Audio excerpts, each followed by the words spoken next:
እንዴት ናችሁ ውድ ቤተሰቦቻችን? ይህ አዲስ ስፖርት የዩቲዩብ ቻናል ነው። እያደመጣችሁን እየተከታተላችሁን ስለሆነ እጅግ ከልብ አድርገን እናመሰግናለን።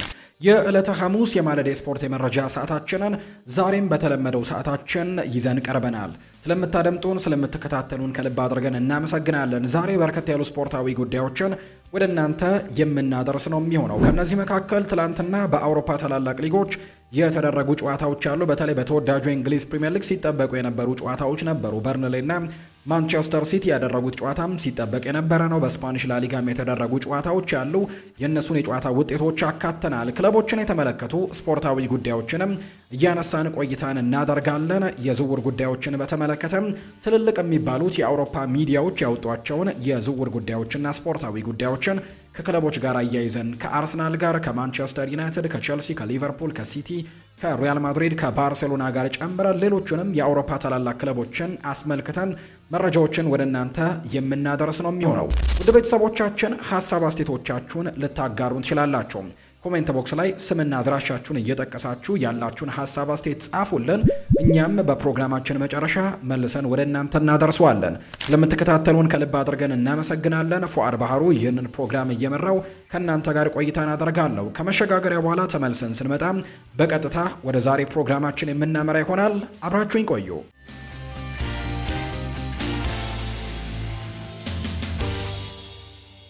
የሀገር ውስጥ መረጃን በማስቀደም ነው የዛሬ ፕሮግራማችንን የምንጀምረው። ትናንትና በኢትዮጵያ ዋንጫ የሩብ ፍጻሜ ጨዋታ ተደርጓል። መቀሌ ሰባ እንደርታ ግማሽ ፍጻሜውንም መቀላቀሉን ያረጋገጠ ቡድን ሆኗል። ትናንትና መቀሌ ሰባ እንደርታ ቦዲቲ ከተማን ነበር 3-2 በሆነ ውጤት በማሸነፍ ወደ ቀጣዩ ዙር ማለፉን ያረጋገጠው። የመቀሌ ሰባ እንደርታን የድል ግቦችም ፍጹም አለሙ፣ ፕሪንስ ኦፎሪ እና ቦና አሊ ናቸው ማስቆጠር የቻሉት። ለቦዲቲ ከተማ ግቦቹን ሙሉቀን ተስፋይና ቴዎድሮስ በለጠ ከመረብ ጋር ማሳረፍ ቢችሉም ነገር ግን ወደ ቀጣዩ ዙር መሻገር አልቻሉም። ውጤቱን ተከትሎ መቀሌ ሰባ እንደርታ ወደ ግማሽ ፍጻሜው መሸጋገሩን ያረጋገጠ ቡድን ሆኗል። ወደ ውጭ ሀገር ስፖርታዊ መረጃዎቻችን በቀጥታ እናምራ። የአውሮፓ ታላላቅ ሊጎች ትላንትናም ቀጥለው ተደርገዋል። በተለይ ደግሞ በእንግሊዝና በስፔን ትላንትና ሲጠበቁ የነበሩ ጨዋታዎች ነበሩ። በተወዳጁ የእንግሊዝ ፕሪምየር ሊግ 34ኛ ሳምንት ናቸው ትላንትና ጨዋታዎች የተደረጉት። ሁለት መርሃ ግብሮች ትናንትና ተደርገዋል። ቦርንመስ ከሊድስ ዩናይትድ፣ በርንሌይ ደግሞ ከማንቸስተር ሲቲ ጋር ያደረጓቸው ጨዋታዎች ትናንትና ምሽት ሲጠበቁ የነበሩ ጨዋታዎች ናቸው። እነዚህ ሁለት ጨዋታዎች በተለያዩ መልኩ ነበር ሲጠበቁ የነበሩት። አንደኛው ቦርንመዝና ሊድስ ዩናይትድ ያደረጉት ጨዋታ ቦርንመዝ በተለይ የአውሮፓ ውድድሮች ተሳትፎን ለማግኘት በሚያደርገው ትንቅንቅ ላይ እንዳለ ይታወቃል። በተለይ የትላንትናውን ጨዋታ ማሸነፍ ቢችል ኖሮ ነጥቡን 51 አድርሶ ስድስተኛ ደረጃነትን መረከብ የሚችልበት እድሉን ያገኝ ነበር። ነገር ግን ትናንትና ጨዋታው በአቻ ውጤት ነው የተጠናቀቀው። አሁንም ቢሆን ግን የአውሮፓ ተሳትፎዎችን ለማግኘት ጥሩ ደረጃ ላይ ነው ያለው። 7ኛ ደረጃ ላይ ተቀምጧል። ቀሪ ጨዋታዎች ያሏቸው ቡድኖች እንዳሉ ቢታወቅም ነገር ግን ቦርንመዝ ጨዋታውን አቻ ማጠናቀቁን ተከትሎ አሁን ላይ ቢያንስ የዩሮፓ ሊግን ወይም የኮንፈረንስ ሊግን ቦታ ለማግኘት በትልቁ ትንቅንቅ ማድረግ የሚችልበት እድልን አግኝቷል። አሰልጣኝ አንዶኒ ኢራኦላ የመጨረሻ የውድድር ዓመታቸውን ቦርንመዝን በጥሩ ደረጃ ይዞ እንዲያጠናቅቅ ለማድረግም ትልቅ ትግልን እያደረጉ ይገኛሉ። በአንጻሩ ሊድስ ዩናይትድ ከወራጅ ቀጠናው በተወሰደ ደረጃ ራቅ ያለ ቢሆንም ያንን ነገር ግን በደንብ አጠናክሮ ለመቀጠል ግን የትላንትናው ጨዋታ አስፈላጊው ነበር። በተለይ ባለፉት ሁለት ጨዋታዎች ደግሞ ጥሩ የሚባል ግስጋሴ ላይ ነበር። ማንቸስተር ዩናይትድን ጭምር ያሸነፉበት አጋጣሚ እንደነበር እናስታውሳለን እና ከዛ በኋላ ያደረገውንም ጨዋታ እንዲሁ ሊድስ ዩናይትድ የዳንኤል ፋርካ ቡድን ማሸነፍ ችሎ ነበርና ጥሩ መነሳሳት ላይ ያለ ቡድን ነው። ያለፉትን 5 ጨዋታዎች አልተሸነፉም። ከወራጅ ቀጠናውም አሁን በተወሰነ ርቀዋል፣ በ9 ነጥብ ርቀዋል። አሁን ላይ ላለመውረድ በጣም በትልቁ እድል ያለው ቡድን እንደሆነም ተመልክተናል። አሁን የወራጅ ቀጠናነቱ ስጋት በኖቲንግሃም ፎረስት፣ በዌስትሃም ዩናይትድ እና በቶተንሃም መካከል ይሆናል ተብሎ ይታሰባል። ይበልጥ ደግሞ በዌስትሃም እና በቶተንሃም መካከል የመጨረሻዎቹ ሳምንታት አንዱን ቦታ ይዞ ወደታች የሚወርደው ቡድን ለማረጋገጥ የሚደረገው ትግል ይቀጥላል ተብሎ ይታሰባል። ኖቲንግሃም ፎረስትም ቢሆን ከወራጅ ቀጠናው በ5 ነጥቦች ርቆ ቁጭ ማለቱን ተከትሎ ነው ኖቲንግሃም ፎረስትም የተሻለ የመትረፍ እድል እንዳለው የተገለጸው። ትላንትና ቦርንመዝና ሊድስ ዩናይትድ 2-2 በሆናቸው ውጤት ነው ጨዋታቸውን ያጠናቀቁት። ጁኒየር ክሩፒ ቀዳሚውን ጎል ያስቆጠረ ተጫዋች ነው ለቦርንመዝ። ነገር ግን ከዛ በኋላ ሂል የተባለው ተጫዋች ራሱ ላይ ጎል አስቆጥሮ አቻ አደረጋቸው ሁለቱን ቡድኖች። ከዛ በድጋሚ ራያን ጎል አስቆጥሮ ደግሞ እንዲሁም 85ኛው ደቂቃ ላይ መሪ አድርጓቸው ነበር። ነገር ግን ጨዋታው ሊጠናቀቅ እጅግ በጣም ጥቂት የሚባሉ ሰከንዶች ሲቀሩት ወይም ጨዋታው ሊነፋ ወይም ዳኛው ፊሽካውን እስኪነፋ እየተጠበቀ ባለበት ሰዓት ላይ ሎንግ ስታፍ ኳስና መረብን አገናኝቶ ሊድስ ዩናይትድን አቻ ያጠናቀቁበት ውጤት እንዲሆን አድርጎታል። በደረጃ ሰንጠረዡ ላይም አሁን ላይ ቦርንመስ ከቼልሲም በላይ ሆኖ 7ኛ ደረጃ ላይ እንዲቀመጥ ያደረገበትን አጋጣሚ ጭምር ነው የተመለከትነው የትላንትናው የጨዋታ ውጤትን ተከትሎ። ሌላኛው ሲጠበቅ የነበረው ጨዋታ ማንቸስተር ሲቲ እና በርንሊ ያደረጉት መርሃ ግብር ነው። በተርፍ ሙር የተደረገ ጨዋታ ነው። አብዛኞቹ ግምቶች ማንቸስተር ሲቲ ጨዋታውን እንደሚያሸንፍ ቀደም ብለውም ሀሳቦቻቸውን ሲሰጡ ነበር። በተለይ ደግሞ ያለፉት የእነዚህ ሁለት ቡድኖች የእርስ በርስ ግንኙነትን ለተመለከተ፣ ከዛ ውጭ ደግሞ በርንሌ ዘንድሮ እያሳለፈ ከሚገኘው እጅግ ደካማ ከሚባለው የውድድር ዓመት ጋር በተያያዘ ማንቸስተር ሲቲ ምናልባት ከፍተኛ ጎሎችን ጭምር አስቆጥሮ የማሸነፍ እድል አለው የሚሉ አይነት ሀሳቦች ሲነሱ ነበር። በተለይ በመጀመሪያው ዙር ደግሞ ማንቸስተር ሲቲ በኢቲሃድ ስቴዲየም 5-1 በሆነ ውጤት ማሸነፉን እናስታውሳለን። በዛ ጨዋታ ላይ ኤርሊንግ ብራውት ሃላንድ ሃትሪክ መስራቱን የምናስታውሰው ነው።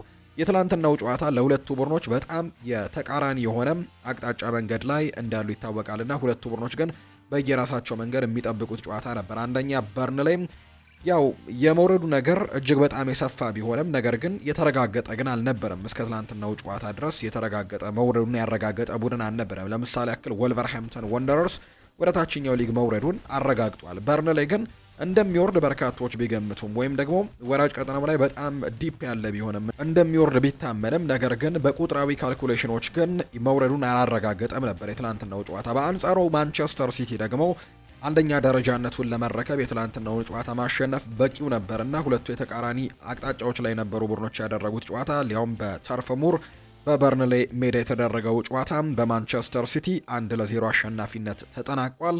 ስለዚህም በርንሌ ወደ ታችኛው ሊግ መውረዱን ሲያረጋግጥ ማንቸስተር ሲቲ ደግሞ መሪነቱን ተረክቧል። በትላንትናው ጨዋታ ውጤት መሰረት ማለት ነው። በርንሌ ወደ ታችኛው ሊግ መውረዱን ያረጋገጠ ሁለተኛው ቡድን ሆኗል። ወልቭስ መውረዱን ማረጋገጡ ይታወሳል። በዚህ ሳምንት በተደረገው ጨዋታ እነሱን ተከትሎ በርንሌም ተከትሎታል።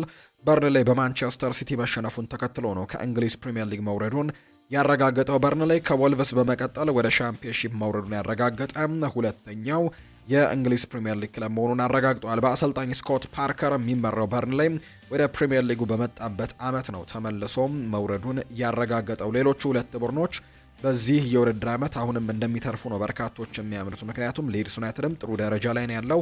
ከዛ ውጭ ደግሞ የሌብሪስ ቡድን ሰንደርላንድም ጥሩ ደረጃ ላይ ተቀምጦ ነው እየተመለከትን የምንገኘው። ሰንደርላንድም ቢሆን 11ኛ ደረጃ ላይ ነው የተቀመጠውና ስለዚህም እነዚህ ሁለት ክለቦች በፕሪሚየር ሊጉ እንደሚቆዩ እያረጋገጡ ያለው ቡድኖች ናቸው። በአንጻሩ በመጣበት ዓመት የተመለሰው በርንሌ ብቻ እንደሆነ እየተመለከትን እንገኛለን። ትላንትና ጨዋታውን መሸነፉን ተከትሎ የአሰልጣኝ ስኮት ፓርከር ቡድን ወደ ታችኛው ሊግ ይመለሳል ማለት ነው። ማንቸስተር ሲቲ በአንጻሩ የሊጉን መሪነት ተረክቧል። እርግጥ ነው በርከት ያሉ ግቦችን ያስቆጥራል። በተለይ ደግሞ እነዚህ በደረጃ ሰንጠረዡ አንደኛና ሁለተኛ ደረጃ ላይ የተቀመጡት ማንቸስተር ሲቲ እና አርሰናል ተመሳሳይ ነጥብ፣ ተመሳሳይ የጎል ዲፍረንስ ወይም ደግሞ ንጹህ ጎሎችን በመያዛቸው ምክንያት ምናልባት ማንቸስተር ሲቲ አንደኛም በበርንሌን እንደመቅጠሙ ባለፉት ጨዋታዎች ላይ በርከት ያሉ ጎሎችን የሚያስቆጥርበት ቡድን እንደመሆኑ መጠንና ማንቸስተር ሲቲ እንደዚህ አይነት አጋጣሚዎችን በሚያገኝበት ሰዓት ደግሞ በጣም ስል ከመሆኑ ጋር በተያያዘ ይህንን ጨዋታ በትልቁ የጎል ዲፍረንሱንም ለማስፋት ይጠቀምበታል የሚሉ አይነት ሀሳቦች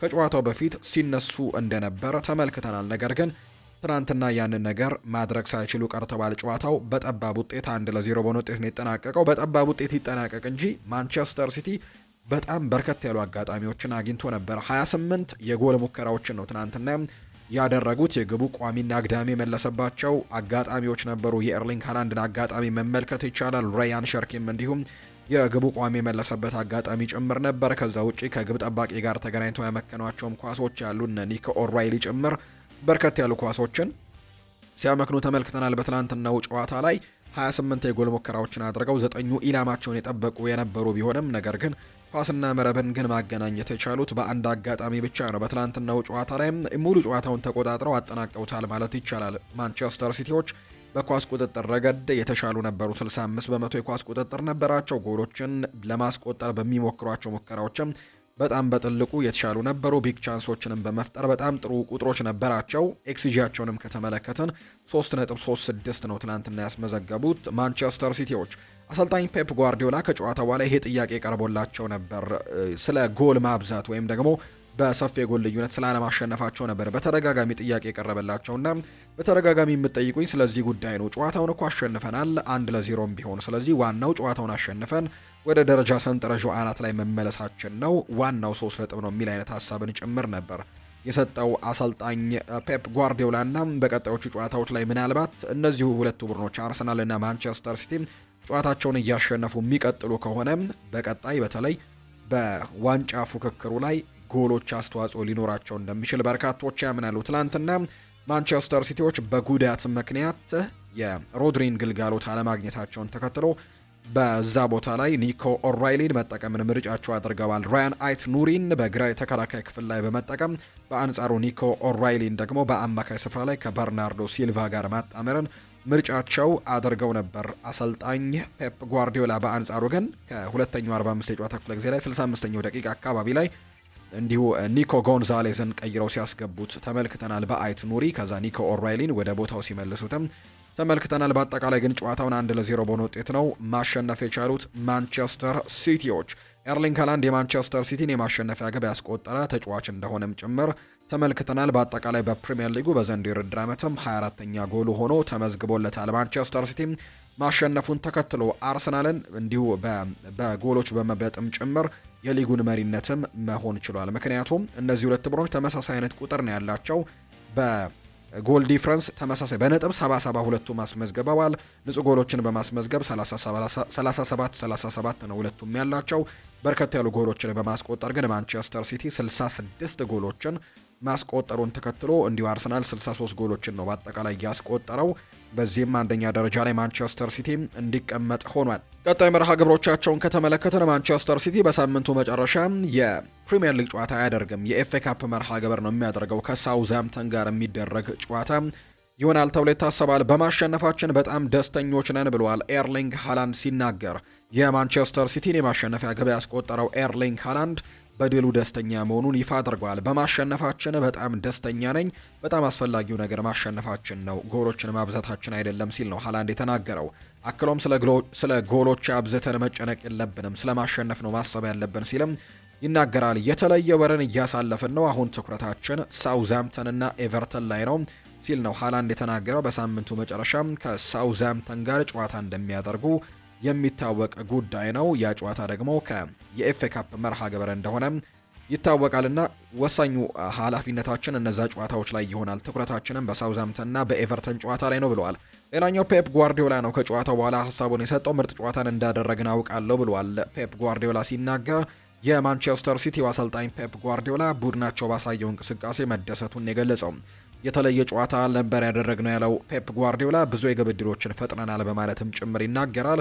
በመጀመሪያው አጋማሽ ትንሽ የመከላከል ክፍተት እንደነበረብን ተመልክቻለሁ ያሉት አሰልጣኙ ነገር ግን ድሉ ነው ዋናው ሲልም ይናገራል። ከአርሰናል ጨዋታ በኋላ በገጠመን ድካም ምክንያት በዛሬው አስተላለፍ ላይ ብዙ ጥርጣሬዎች ነበሩኝ ሲልም ጭምር ነው የተናገረው አሰልጣኝ ፔፕ ጓርዲዮላና ነገር ግን በጨዋታው ላይ ውጤት ይዘን በመውጣታችን በጣም ደስተኞች ሆነናል። ነገር ግን በጣም ስጋት ገብቶ ነበር። ከአርሰናሉ ጨዋታ በኋላ ተጫዋቾቼ ላይ የተወሰነ ድካሞችን ስመለከት ነበር ሲልም ጭምር ተናግሯል አሰልጣኝ ፔፕ ጓርዲዮላና በቀጣዩ ጨዋታዎች ላይ ትኩረት እናደርጋለን፣ ጨዋታዎችን አሸንፈን ለመውጣትም ሙከራዎችን እናደርጋለን ሲልም ጭምር ነው የተናገረው። ትናንትና ራያን ሸርኪ በጨዋታው ላይ ጥሩ ከሚባሉ ተጫዋቾች መካከል አንደኛው ነበር። 8 ለጎል የሆኑ ቁልፍ ኳሶችን አቀብሏል። 8 ሙከራዎችን ወደ ጎል አድርጓል።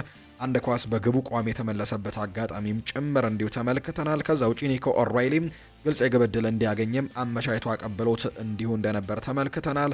38 ጊዜ ደግሞ ኳስን እየገፋ ፔኔትሬት አድርጎም ሲገባ ተመልክተናል። በጣም ጥሩ የሚባሉ ቁጥሮችን በትናንትናው ጨዋታ ላይ ሲያስመለክተን ነበር። ከአርሰናል ጨዋታ ለውጥ ስላለው በአስተላለፉ ላይ ጥርጣሬ ነበረኝ ብለዋል አሰልጣኙ። ከሳውዝሃምፕተን ጋር ስለሚደረገው ጨዋታ ጥሩ የሆነ አስተላለፍን ለማግኘት ማሰብ አለብኝ። ካሸነፍን ጥሩ ውሳኔ እንደሚሆንና ከተሸነፍን ደግሞ መጥፎ ውሳኔ እንደሚሆን አውቃለሁ። እንዲሁም በኤፍኤ ካፕ ግማሽ ፍጻሜ ላይ ደግሞ አንዳንድ አዳዲስ ተጫዋቾችን ለማካተትም እሞክራለሁ ሲልም ጭምር ነው የተናገረው። አሰልጣኝ ፔፕ ጓርዲዮላ ነው ይህንን ሀሳብ የሰጠው። ከ10 ዓመታት በፊት አስደናቂ መዋቅርና ድንቅ ስራ አስፈጻሚዎችና የስፖርት ዳይሬክተሮች ያሉት ትክክለኛ ክለብን መርጫለሁ። እዚህ ከምሰራባቸውም ሰዎች ጋር ያለኝ ቀጣይነትና መተማመን እጅግ አስደናቂ ነው። በዚህ ደግሞ በጣም እድለኛ ነኝ ብሏል ፔፕ ጓርዲዮላ ሲናገር።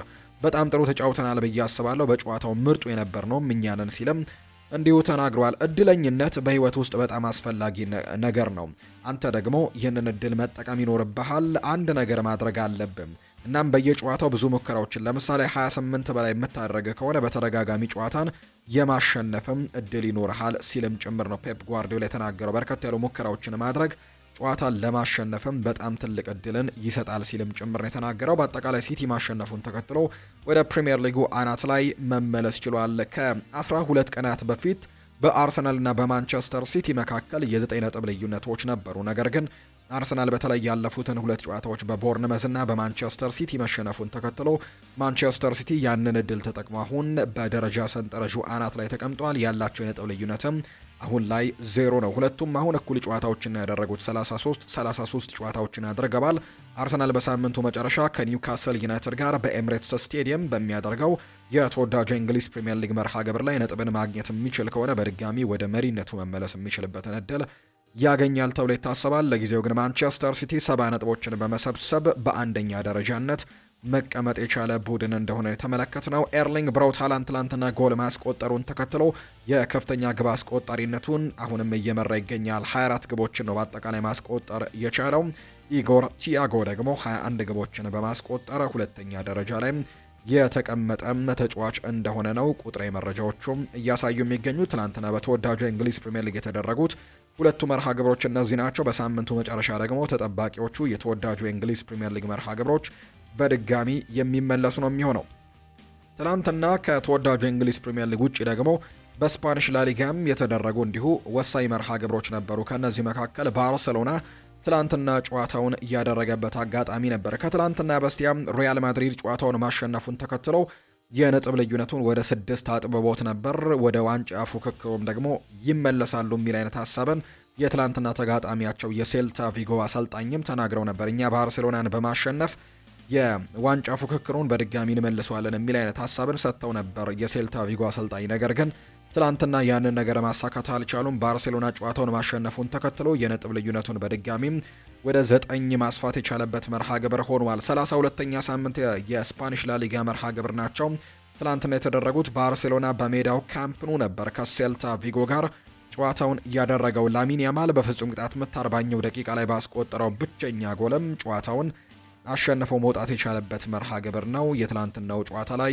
የተመለከትነው። የባርሴሎናን ብቸኛ ጎል ያስቆጠረው እሱ ነው። ነገር ግን ላሚን ያማል በጨዋታው ላይ ግን ጉዳት ገጥሞት ደግሞ ተቀይሮ ሲወጣ ተመልክተነዋል። ጎሉን ባስቆጠረ በጥቂት ደቂቃዎች ልዩነት የመጀመሪያው 45 እንኳን ሳይጠናቀቅ ነው ጉዳት ገጥሞት የወጣው። 40ኛው ደቂቃ ላይ ጎል አስቆጥሮ በመጀመሪያው 45 ጭማሪ ደቂቃ ላይ ደግሞ ጉዳት ገጥሞት ተቀይሮ ሲወጣም ተመልክተነዋልና ለባርሴሎና ምናልባት እንግዲህ አሳዛኝ አጋጣሚ ሊሆን እንደሚችል በርካቶች እያነሱ ነው። ጨዋታውን ግን 1-0 በማሸነፍም የነበራቸውን የነጥብ ልዩነት ወደ 9 ማስፋት የቻሉበት መርሃ ግብር ሆኗል። ባርሴሎና 82 ነጥቦችን በመሰብሰብ ነው አንደኛ ደረጃ ላይ ተቀምጠው። በአንጻሩ ሴልታ ቪጎ የትላንትናው ሽንፈት የገጠመው ቡድን በ44 ነጥቦች 7ኛ ደረጃ ላይ መቀመጥ ችሏል። በቀጣይ ባርሴሎና በላሊጋ ጨዋታ ከሄታፌ ጋር የፊታችን ቅዳሜ ጨዋታውን እንደሚያደርግ ደግሞ የወጣለት መርሃ ግብር ያሳያል። በሌላ የስፓኒሽ ላሊጋ መርሃ ግብሮችም እንዲሁ ትላንትና ቀጥለው ተደርገዋል። ከነዚህ መካከል አትሌቲኮ ማድሪድም እንዲሁ ጨዋታውን ማድረግ ችሏል። በትላንትናው ዕለት ነው ጨዋታውን ያደረገው። አትሌቲኮ ማድሪድ ከኤልቼ ጋር ያደረገውን ጨዋታ ሌላ ሽንፈት አስተናግዷል። አትሌቲኮ ማድሪድ 3-2 በሆነ ውጤት የዲየጎ ሲሞኔ ቡድን ትላንትናም ሽንፈት ገጥሞታል። በስፓኒሽ ላሊጋ ጥሩ የሚባል የውድድር ዓመትን እያሳለፈ አይገኝም። ያለፉትን 4 ተከታታይ ጨዋታዎች በሙሉ ተሸንፏል የዲየጎ ሲሞኔ ቡድን እና ትላንትናም ሌላ ሽንፈት ገጥሞታል። በላሊጋው ላይም 57 ነጥቦችን ነው መሰብሰብ የቻለውና ወደ 25 ነጥቦች አካባቢ ከሊጉ መሪ ባርሴሎና ይርቃሉ። በጣም ሰፊ ጋፕ እንዳላቸው ጭምር ነው የተመለከትነውና በላሊጋ ጥሩ ጊዜን እያሳለፈ አይገኝም። አትሌቲኮ ማድሪድ በኮፓ ዴል ሬይ ፍጻሜ ጨዋታ በሳምንቱ መጨረሻ እንዲሁ ሽንፈት ገጥሞት እንደነበር እናስታውሳለን። ትናንትና በላሊጋ ሌላ ሽንፈት ገጥሞታል። በቀጣይ ደግሞ በቻምፒየንስ ሊግ ከአርሰናል ጋር ጨዋታ እንደሚያደርጉ የሚታወቅ ጉዳይ ነውና እጅግ በጣም አስቸጋሪ ጊዜ ነው እያሳለፉ የሚገኙት። 4ኛ ደረጃ ላይ ተቀምጠዋል 57 ነጥቦችን በመሰብሰብ። ሌላኛው በስፓኒሽ ላሊጋ ትላንትና የተደረጉት ጨዋታዎች ደግሞ እንዲሁ ሄታፌና ሪያል ሶሴዳድ ጨዋታቸውን ያደርገው ሄታፌ 1-0 በሆነ ውጤት ያሸነፈበት መርሃ ግብር ትላንትና የተደረገው ሌላኛው የስፓኒሽ ላሊጋ መርሃ ግብር ነው። ዛሬም በ32ኛ ሳምንት የስፓኒሽ ላሊጋ መርሃ ግብሮች ቀጥለው ይደረጋሉ። ሌቫንቴና ሲቪያ ጨዋታቸውን ያደርጋሉ። ሪያው ቫይካኖና ኤስፓኞል፣ ከዛ ውጪ ሪያል ኦቪዬዶና ቪያሪያል የሚያደርጓቸው መርሃ ግብሮች ዛሬ የሚጠበቁ ጨዋታዎች እንደሆኑ ነው የወጣላቸው መርሃ ግብር የሚያሳየው። በፍሬንች ሊግ 1 ተስተካካይ አንድ መርሃ ግብር ትላንትናም ተደርጓል። እሱም ደግሞ ፓሪስ ሰን ዠርሜን ያደረገው ጨዋታ ነው። ፓሪስ ሰን ዠርሜን ትላንት ከናንተስ ጋር ነበር መርሃ ግብሩን እያደረገውና በርካቶች ሲጠብቁት የነበረ ጨዋታ ነበር። ጨዋታውን ፓሪስ ሰን ዠርሜን 3-0 በሆነ ውጤት ማሸነፍ የቻለበት መርሃ ግብር ሆኖ ነው የተጠናቀቀው። በዚህም መሪነታቸውን በደንብ አጠናክረው እንዲቀጥሉ ያደረገበት አጋጣሚ ጭምር ተመልክተናል። በፓሪስ ሰን ዠርሜን በኩል የትላንትናውን ጨዋታ 3-0 በሆነ ውጤት ሲያሸንፉ ክቪቻ ክቫራትስኬሊያ የመጀመሪያውን ጎል በፍጹም ቅጣት ምት ማስቆጠር ችሏል። ከዛ ውጪ ደግሞ እንዲሁ በጨዋታው ላይ ጎል ማስቆጠር ችሏል። በአጠቃላይ ትናንት ክቫራትስኬሊያ 2 ጎሎችን ነው ማስቆጠር የቻለው። ከዛ ውጪ ዴዛይሬ ድዌይ ቀሪውን 1 ጎል ማስቆጠር ችሏል። ለዚህም ለሉዊስ ኤንሪኬ ቡድን በጣም ወሳኝ የሆነ ድልን ማስመዝገብ ችለዋል። ፓሪስ ሰን ዠርሜን ትናንትና 3-0 አሸንፎ መሪነቱን አሁንም በድጋሚ ማጠናከር የቻለበት መርሃ ግብር ሆኖ ተጠናቋል። ትላንትና በዲኤፍቢ ፖካል የሩብ ፍጻሜ ጨዋታ ባየር ሚኒክ እና ባየር ሌቨርኩዘን ጨዋታ አድርገው ነበር። ባየር ሚኒክ ይህንን ጨዋታ 2-0 በሆነ ውጤት ማሸነፍ ችለዋል። ሃሪኬን እና ሉዊስ ዲያዝ ደግሞ ኳስና መረብን ያገናኙ ናቸው። ሃሪኬን 22ኛው ደቂቃ፣ ሉዊስ ዲያዝ ደግሞ 90ኛው ደቂቃ አካባቢ ላይ ጭማሪው ደቂቃ ላይ ነው ኳስና መረብን ማገናኘት የቻለው። በዚህም ባየር ሚኒክ ወደ ቀጣዩ ዙር ማለፋቸውን አረጋግጠዋል። በዲኤፍቢ ፖካል ባየር ሌቨርኩዘንን 2-0 በሆነ ውጤት በማሸነፍ ነው ወደ ቀጣዩ ዙር ማለፋቸውን ያረጋገጡት። ሌላኛው እንዳሰሰው ውጤት ደግሞ የአልናስርን ይሆናል። አልናስር ለፍጻሜ ማለፉን አረጋግጧል። አልናስር የኳታሩን ክለብ አልአህሊን በማሸነፍ ነው ለኤዥያ ቻምፒየንስ ሊግ 2 ፍጻሜ ማለፋቸውን ያረጋገጡት።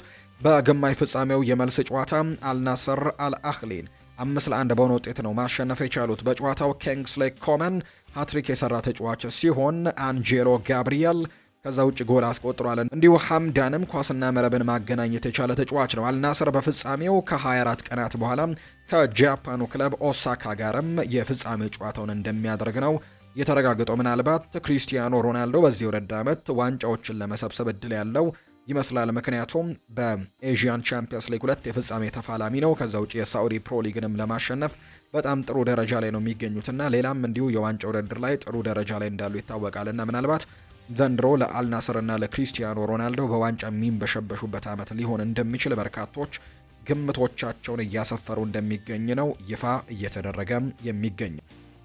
አሁን ደግሞ ክለቦችን የተመለከቱ ስፖርታዊ ጉዳዮችን ወደ እናንተ እናደርስ። ማንቸስተር ዩናይትድን የተመለከተ መረጃን በማስቀደም ነው የምንጀምረው። የማንቸስተር ዩናይትድ የመረጃ ምንጮች በተለይ የውስጥ የመረጃ ምንጮች እንደሚናገሩት ከሆነ ማንቸስተር ዩናይትዶች ምንም እንኳን በሚቀጥለው የውድድር ዓመት ቡድኑን በቋሚ አሰልጣኝነት የሚመራውን አሰልጣኝ እየፈለጉ ቢሆንም ነገር ግን አሁን ላይ የጀርመን ብሔራዊ ቡድን አሰልጣኝ የሆነው ዩሊያን ናግልስማን ማንቸስተር ዩናይትድን የመረከቡ ዕድል በጣም አነስተኛ እየሆነ እንደመጣ የሚያሳዩ መረጃዎች እየወጡ ነው። በተለይ ናግልስማን ከጀርመን ብሔራዊ ቡድን ጋር እስከ ዓለም ዋንጫው መጠናቀቂያ ድረስ እንደሚቆይ ይታወቃል እና ዩናይትድ ደግሞ እስከ ውድድሩ ፍጻሜ ለመጠበቅ ፍላጎቱ እንደሌላቸው ነው ይፋ እየተደረገ የሚገኘው። የዓለም ዋንጫው ሲጀመር ወይም ደግሞ ሊጀመር አካባቢ ሲል ማንቸስተር ዩናይትድ ቋሚ አሰልጣኙን ይፋ ማድረግ እንደሚፈልግና ስራውን በቶሎ እንዲረከብም ጭምር ፍላጎት እንዳላቸው ነው እየተነገረ የሚገኘው። የዩሊያን ናግልስማን ግን በዓለም ዋንጫው እስከ ፍጻሜ አካባቢ ድረስ መቆየት ወይም ውድድሩ ላይ ረጅም ጉዞዎች ይጓዛሉ ተብለው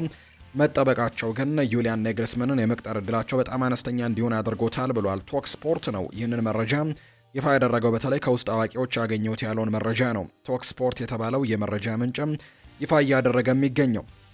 የማንቸስተር ዩናይትድ ቀጣዩ አሰልጣኝ ከውድድር ዘመኑ መጠናቀቅ በፊት ይወሰናል ተብሎ ይታሰባል። ዩናይትድ የቻምፒየንስ ሊግ ተሳትፎን ሲያረጋግጥ ውሳኔውንም ወዲያው ያስተላልፋል ተብሎ እንደሚታሰብ ነው መረጃዎች እየወጡ እንደሚገኝ ዘገባዎች የጠቆሙት። አሁንም ግን ለማይክል ካሪክ በሩ የተዘጋ እንዳልሆነ ነው መረጃዎች የሚወጡት። ማንቸስተር ዩናይትድ ለማይክል ካሪክ የአሰልጣኝነት ስራውን በቋሚነት እንዲሰጠው ገና ግን ውሳኔ እንዳልተወሰነና አሁንም ቢሆን አሰልጣኝ ማይክል ካሪክ ግን እድሉ እንዳለው ጭምር ይናገራል። ጊዜያዊ አሰልጣኙ የውጤት መሻሻል በደንብ አሳይቷል። በክለቡ ውስጥ የክለቡ የበላይ አመራሮች ውሳኔ ለመስጠትም እስከ ውድድር ዘመኑ መጨረሻም መጠበቅን ምርጫቸው ያደርጋሉ። በተለይ ዩናይትድ በማይክል ካሪክ ጊዜያዊ አመራር ስርም የቡድኑ አቋም መሻሻል ቢያሳይም የአሰልጣኝነት ቦታው ግን በቋሚነት ሊሰጠው ይገባል በሚለው ላይ ገና ውሳኔዎችን አላሳለፈም ወይም አሰልጣኝ ማይክል ካሪክ ቋሚ ሆኖ እንደሚሾም ምንም አይነት ዋስትና ወይም ማረጋገጫ እስካሁን ድረስ የተሰጠው ነገር የለም። በማንቸስተር ዩናይትድ የእግር ኳስ ዳይሬክተር የሆነው ጄሰን ዊልኮክስ የሚመራው የክለቡ ስራ አስፈጻሚ አካልም የመጨረሻ ውሳኔውን ከመስጠቱ በፊት እስከ ውድድር ዘመኑ መጨረሻ ድረስ ለመጠበቅና ውሳኔዎችን ለመወሰንም ይጠብቃል ተብሎ ይታሰባል። ካሪክ አሁን ካለው የውድድር ዘመን ባለፈም የዩናይትድ አሰልጣኝ የመሆን ፍላጎቱን በይፋ ከመናገር ቢቆጠብም ስራውን ግን የመረከብ ፍላጎት ግን እንዳለው ነው የሚታወቀው። የቀድሞ አማካይ ስለ ክረምቱ የዝውውር ኢላማዎችና ስለ ክለቡ የቅድመ ውድድር ዝግጅቶችም ደግሞ ምክክር እየተደረገለት እንደሆነ ጭምርም ይነገራል። ካሪክ በጥር ወር መጀመሪያ ላይ ነበር ሩበን አሞሪም ከተሰነበተ በኋላ ቦታውን ከተረከበ ጀምሮ አስደናቂ ስራን የሰራው። በሁለተኛ የጊዜያዊ አሰልጣኝነት ቆይታው ካደረጋቸው 12 ጨዋታዎች ውስጥ 8ቱን አሸንፈው በሁለቱ አቻ ወጥቶ በሁለቱ ደግሞ ሽንፈት ገጥሞታል። በኒውካስል ዩናይትድ እና በሊድስ ዩናይትድ የገጠሙት ሽንፈቶች ናቸው። በርከት ያሉ ደግሞ ጥሩ ድሎችን ደግሞ ማስመዝገብ መቻሉ እናስታውሳለን። በፕሪሚየር ሊግ የደረጃ ሰንጠረዥ 3ኛ ደረጃ ላይ እንዲቀመጡ ሆነዋል። የአውሮፓ ቻምፒየንስ ሊግንም በሚቀጥለው የውድድር ዓመት ለመሳተፍም በጣም በትልቁ እድል ያገኙበት የውድድር ዓመት ነው ዘንድሮና ስለዚህ ማይክል ካሪክ በአሰልጣኝ ሩበን አሞሪም ከተሰናበተ በኋላ ያመጣው ውጤት በቋሚነት እንዲቀጥልም ትልቅ እድል ሊያገኝ ይችላል ተብሎ ይታመናል። ይህ የ44 ዓመቱ አሰልጣኝም በፕሪሚየር ሊጉ ከሚችለው 36 ሊያገኝ ከሚችለው 36 ነጥብ 26ቱን መሰብሰቡ በሊጉ በዚያ ጊዜ ውስጥም የተመዘገበ ምርጥ ውጤት እንደሆነ ይፋ ተደርጓል። ዩናይትድን ከ7ኛ ደረጃ ወደ 3ኛ ደረጃም ከፍ በማድረግ ለቻምፒየንስ ሊግ ማጣሪያም በቂ ተስፋ እንዲኖራቸው አድርጓል። በካሪክ ስር የታየው ብቸኛው አጠራጣሪ ብቃት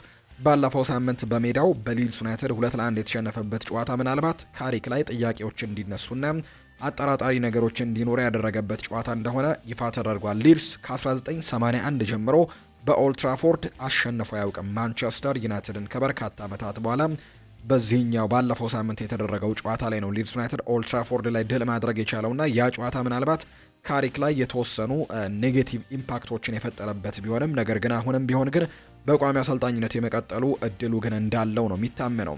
ዩናይትድ በመጀመሪያው አጋማሽ 2-0 እየተመራ በነበረበት ወቅት ካሪክ ለውጥ ለማድረግ እስከ 70ኛው ደቂቃ ድረስ መዘግየቱ እንደ ትልቅ ድክመት ታይቶበታል። በዚህ የውድድር ዓመት በተለይ አሰልጣኝ ማይክል ካሪክ ከመጣ በኋላ ተጫዋቾችን በመቀየር ረገድም ከየትኛውም ክለብ የዘገየ ቅያሪን በማድረግ ነው አሰልጣኝ ማይክል ካሪክ አሁን ላይ ቁጥሮች እያሳዩ የሚገኙትና እዛ ጨዋታ ላይም 2-0 እየተመሩ 70 ደቂቃ ድረስ መጠበቁ ወይም መዘግየቱ ደግሞ እንደ ድክመት ታይቶበታል። ሌሎች ለአሰልጣኝ የታጩ እጩዎችን ከተመለከተን ጄሰን ዊልኮክስ ከ2 ዓመታት በፊት ኤሪክ ቴን ሃገን እንዲተካ ቶማስ ቱሄልን አነጋግሮት እንደነበር ይታመናል። ምንም እንኳን አሁን በእንግሊዝ ብሔራዊ ቡድን አሰልጣኝነት ቦታ ላይ ቢገኝም ቶማስ ቱሄል እንዲሁ በእንግሊዝም እንደሚቆይ ነው ከዓለም ዋንጫም በኋላ የሚታመነው። ነገር ግን አሁንም ቢሆን ጄሰን ዊልኮክስ ይህንን አሰልጣኝ ፍላጎቱ እንዳለው ይነገራል። ጀርመናዊው አሰልጣኝ በቅርቡ ከእንግሊዝ እግር ኳስ ማህበር ጋር እስከ 2028 የሚያቆይ ውልን ያራዘመውና ዩናይትድ ፍላጎቱን ዳግም ሊያድስ የሚችለው በዚህ ክረምት የእንግሊዝ ብሔራዊ ቡድን በዓለም ዋንጫው ላይ እጅግ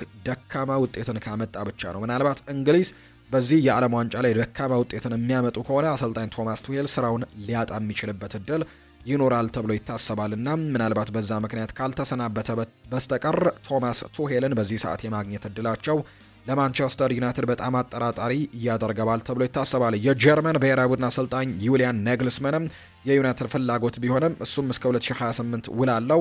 ዩናይትድ ደግሞ እስካሁን ድረስ የእሱን ፍላጎት ለማወቅ ያደረገው ንግግር እንደሌለን የተረጋገጠው። በክረምቱ ቡድኑን ለማጠናከር የሪያል ማድሪዱን ኦሪዮል ሹዋሜኒን የመሃል ሜዳውን ለማጠናከር እንደ ዋነኛ እጩ ይዞታል የተባለው የተለያዩ ተጫዋቾችንም በመሃል ቦታ ላይም ለማስፈረም ሙከራዎችን እንደሚያደርጉ የሚያሳዩ መረጃዎች ያሉ ዘጋርዲያን የተባለው የመረጃ ምንጭ ይፋ እንዳደረገው ከሆነ ማንቸስተር ዩናይትድ የአማካይ ስፍራውን ለማጠናከር አሁን ላይ 4 እጩዎችን እንደያዘን የተነገረው። ከዚህ በፊት በጣም በርከት ያሉ የተጫዋቾች ዝርዝር ከማንቸስተር ዩናይትድ ጋር ስማቸው ሲነሳም ሰምተናል። እነ ሳንድሮ ቶናሊ፣ ብሩኖ ጉማሬሽ፣ አንጀሎ ስቲለር፣ ከዛ ውጭ ደግሞ ዣኦ ጎሜስ ከወልቨርሃምፕተን ወንደረርስ፣ ከዛ ውጭ ማታያስ ፈርናንዴስ ከዌስትሃም ዩናይትድ፣ እንዲሁ አማዱ ኦናና ከአስተን ቪላም ስማቸው ሲነሱ የነበሩ ተጫዋቾች ናቸው። ዘጋርዲያን ግን ዩናይትድ በእርግጠኝነት የያዛቸው 4 እጩዎችን ነው ሲልም ነው ሀሳቡን ያስቀመጠው። የሪያል ማድሪዱ ኦሪዮል ሹዋሜኒ በዚህ ዝርዝር ውስጥ ይገኛል። ከዛ ውጪ በፕሪሚየር ሊግ ልምድ ያላቸው እነ ኤሊዮት አንደርሰን፣ ካርሎስ ባሌባና አደም ዋርተን በዝርዝር ውስጥ አሉ ሲል ነው ዘጋርዲያን መረጃውን ይፋ ያደረገው። ነገር ግን ከማንቸስተር ዩናይትድ ጋር በተያያዘ አሁንም በርከት ያሉ የአማካይ ስፍራ ተጫዋቾች በዚህ ዝርዝር ውስጥ እየተነሱ ይገኛሉ። በሚቀጥለው የክረምት የተጫዋቾች የዝውውር መስኮት የተረጋገጠ ጉዳይ ነው። ማንቸስተር ዩናይትድ በአማካይ ስፍራ ላይ ተጫዋቾችን ማምጣቱ አይቀሬ ነው። የትኛውን ተጫዋች ያመጣል በቀጣይ የሚወሰን ውሳኔ ይሆናል ተብሎ ይታሰባል ነው እየተባለ የሚገኘው። እነዚህ 4 ተጫዋቾች ግን በእጩ ዝርዝር ውስጥ አለ ብለዋል የዘጋርዲያኑ ዘጋቢ ጄሚ ጃክሰን ነው በሰፊ አምዱ ላይ ከማንቸስተር ዩናይትድ ጋር አያይዘው እነዚህን መረጃዎች ያወጡት። ሌላኛው የማንቸስተር ዩናይትድ አመራሮች ይፋ ያደረጉት ነገር ብሩኖ ሚጌል ፈርናንዴስ በጭራሽ እንደማይሸጥ ነው ይፋ ያደረጉት። የማንቸስተር ዩናይትድ ሰዎች ፖርቱጋላዊው አማካይ ብሩኖ ፈርናንዴስ በዚህ ክረምት ዩናይትድን እንዲለቅ እንደማይፈቅዱለት ነው በይፋ የነገሩት ተብሏል። ምንም እንኳን የተጫዋቹ የውል ማፍረሻ 65 ሚሊዮን ፓውንድ በመክፈል አማካዩን ማስፈረም የሚፈልጉ ክለቦች እንዳሉ ቢታመንም ነገር ግን ማንቸስተር ዩናይትድ እነዚህ አይነት ጥያቄዎችን እንደማይቀበል ነው ይፋ ያደረጉት። ብሩኖ በማንቸስተር ዩናይትድ ቤት እጅጉን ደስተኛ መሆኑን ተነግሯል። በተለይ ደግሞ ማንቸስተር ዩናይትድ በሚቀጥለው የውድድር ዓመት የአውሮፓ ቻምፒየንስ ሊግ ተሳትፎን እንደሚያገኝ አሁን እየተረጋገጠ ስለመጣ በዚህ ውድድር ላይ ከማንቸስተር ዩናይትድ ጋር መሳተፍን ምርጫውን ያደርጋል ተብሎ ይታመናል። በዚህም መሰረት በዩናይትድ መቆየትን ምርጫውን ያደርጋል ተብሎ ነው የሚጠበቀው። ሰሞኑን ፖል ላቤሌ ፖግባ ከሪዮ ፈርዲናንድ ፖድካስት ጋር ቆይታ አድርጎ ነበርና ሰፊ ጉዳዮችን አንስቷል። ከብሩኖ ጋር በተያያዘ ያነሳቸው በጣም በርከት ያሉ ጉዳዮች እንዳሉ የምናስታውሰው ጉዳይ ነው። ባሎን ዶርን ያሸንፍ ነበር። ምናልባት የማንቸስተር ሲቲ ተጫዋች ቢሆን ኖሮ በባሎን ዶር ዝርዝር ውስጥ ከ1 እስከ 3 ማጠናቀቅ የሚችል ጥሩ ክህሎት ያለው ተጫዋች ነው ሲል ፖል ፖግባ ለብሩኖ ምስክርነቱን ሰጥቶት እንደነበር እናስታውሳለን። ሌላኛው ያነሳው ጉዳይ እውነተኛ የእግር ኳስ አፍቃሪዎች ሁልጊዜም ለብሩኖ ፈርናንዴስ ትልቅ ክብር አላቸው ሲልም ነው ፖል ፖግባ የተናገረው። የአጫዎች ዘይቤውን ወደዳችሁትም ጠላችሁትም ይህ የግል አመለካከት ሊሆን ይችላል፣ ነገር ግን የእግር ኳስ ተጫዋቾች በተለይ ይህ ሰው ምን ያክል አስደናቂ ተጫዋች መሆኑን በሚገባ ይረዳሉ ሲልም ጭምር ነው ፖል ላቤሌ ፖግባ ስለ ብሩኖ ፈርናንዴዝ ያለውን አድናቆትም ጭምር በይፋም የተናገረው። አርሰናልን የተመለከቱ መረጃዎችን ደግሞ ወደ እናንተም እናደርስ ውድ ቤተሰቦቻችን። የዝውውር ዜናዎችን በተመለከተ ከአርሰናል ጋር አንዳንድ ጉዳዮችን እናንሳ። አርሰናል ከአንቶኒ ጎርደን ጋር አሁንም ስሙ እየተነሳ ነው። እንደ ፉትቦል ለንደን ዘገባ ከሆነ አርሰናል የ25 ዓመቱን እንግሊዛዊ የኒውካስል ዩናይትድ ኮከብ አንቶኒ ጎርደንን ወደ ኤሚሬትስ ለማምጣት እውነተኛ ጠንካራ ፍላጎት እያሳየ ነው የሚል መረጃ ነው እየወጣ የሚገኘው። ሚኬል አርቴታ የአጥቂ መስመሩን ለማጠናከርም የአንቶኒ ጎርደንን ፍጥነትና ክህሎትን እየተመለከተው እንዳለ ይፋ ተደርጓል። በተለይ አንቶኒ ጎርደን በኒውካስል ዩናይትድ ቤት ቁልፍ ተጫዋች ቢሆንም አርሰናል ግን ተጫዋቹን በማሳመን ጥረት እንደሚያደርግ ነው ይፋ የተደረገው። እንግሊዛዊው ኢንተርናሽናል በፕሪሚየር ሊጉ ባለው ልምድና በክንፍ ላይ ባለው ደግሞ ብቃት ለለንደኑ ክለብ ትልቅ ተጨማሪ ኃይልም ሊሆን እንደሚችል በርካቶች ያምናሉ። አርሰናሎች ለቀጣዩ የውድድር ዘመን ስብስባቸውን በከፍተኛ ሁኔታ ለማጠናከርም በገበያው ላይ በስፋት እንደሚንቀሳቀሱ ነው የሚጠበቀው። አንቶኒ ጎርደን ወደ አርሰናል ምናልባት ሊዘዋወር የሚችልበት እድል እንዳለ ይፋ ተደርጓል። ከዛ ውጭ ግን ሌላኛው የሚነሳው ጉዳይ በተለይ አንቶኒ ጎርደን ከኒውካስል ዩናይትድ ጋር መለየት እንደሚፈልግ የሚያሳዩ መረጃዎች አሉ። ምናልባት የማይለቁት ከሆነ እንኳን እንደ አሌክዛንደር ኢሳክ ለማድረግም ዝግጁ ሊሆን እንደሚችል የሚያሳዩ ዘገባዎች ከዚህ በፊት ሲወጡ ተመልክተናል። በአውሮፓ ቻምፒየንስ ሊግ በተደጋጋሚ መሳተፍ የሚችል በውድድሩ ላይም ጥሩ ጉዞዎችን ማድረግ በሚችል ቡድን ላይ ተጽዕኖን ማሳረፍ እንደሚፈልግ ነው እየተናገረ የሚገኘው። ከዚህ ጋር በተያያዘ በርከት ያሉ አማራጮች ይኖሩታል ተብሎ ይታሰባል። ሊቨርፑልም የዚህ ተጫዋች ፈላጊ እንደሆነ ጭምር ይታወቃል። በተለይ አርሰናል ግን ይህንን ተጫዋች ለማግኘት በትልቁ ጥረት ያደርጋል ተብሎ ይታሰባል። ምክንያቱም ይህ ተጫዋች በተለይ ደግሞ ዘንድሮ ለተመለከትንበት የአርሰናል ደካማው ቦታ በጣም ጥሩ መፍትሄ ይሆናል ተብሎ ይታሰባል። በመጀመሪያዎቹ አካባቢዎች ላይ አርሰናሎች በሊያንድሮ ትሮሳርድ ያንን ቦታ በግራው የማጥቃት ክፍል ላይ ጥሩ አገልግሎቶችን ማግኘት ችለው ነበር። በአውሮፓ ቻምፒየንስ ሊግ ደግሞ ጋብሪኤል ማርቲኔሊ በዛ ቦታ ላይ ለአርሰናል በጣም ጥሩ አገልግሎቶችን ሲሰጥ ተመልክተነው ነበር። ነገር ግን ወደ መጨረሻዎቹ አካባቢዎች ላይ በተለይ አሁን በጣም በሚፈልግ አርሰናል ተጫዋቾቹን በሚፈልግበት ሰዓት ላይ ግን የእነዚህ ተጫዋቾች መቀዛቀዝ ለአርሰናል ውጤት ማጣትም እንደ ምክንያትነት የሚያነሷቸው በርከት ያሉ ሀሳቦች እንዳሉ ይታመናልና አርሰናል ያንን ቦታ ለማጠናከር በጣም በትልቁ ፍላጎቱ እንደሆነ ይነገራል። በተደጋጋሚ ጊዜም ተጫዋቾች ስማቸው ሲነሳ ከአርሰናል ያ ቦታ ጋር በተደጋጋሚ ስሞች ይነሳሉ። ለምሳሌ ያክል ክቪቻ ክቫራስኬሊያን ለማስፈረም ፍላጎቱ አላቸው የሚሉ ዘገባዎች ሲወጡ ነበር። ነገር ግን አርሰናል ይህንን ተጫዋች የማግኘት እድሉ ጠበብ ያለ ሆኗል። ምክንያቱም ተጫዋቹ በፓሪስ ሰን ዠርሜን ደስተኛ ነው። ፓሪስ ሰን ዠርሜንን የሚለቅበት ምንም አይነት ምክንያት እንደሌለ ጭምር ሀሳቦቻቸውን እየሰጡ ይገኛሉ። ሌሎች ተጫዋቾችንም በዛ ቦታ ላይ እንደሚመለከቱ ይታመናል። ነገር ግን በፕሪሚየር ሊግ ልምድ ያለው ነው። በኤቨርተንም ተጫውቶ አሳልፈዋል። ከዛ ውጭ ደግሞ አሁን በኒውካስል ዩናይትድም ጥሩ ጊዜን እያሳለፈ ነው የሚገኘውና አንቶኒ ጎርደን ለማስፈረም እድሎችን ያገኛል ተብሎ ይታሰባል። ትልቅ ፉክክርንም እንደሚያደርግ ነው የሚጠበቀው።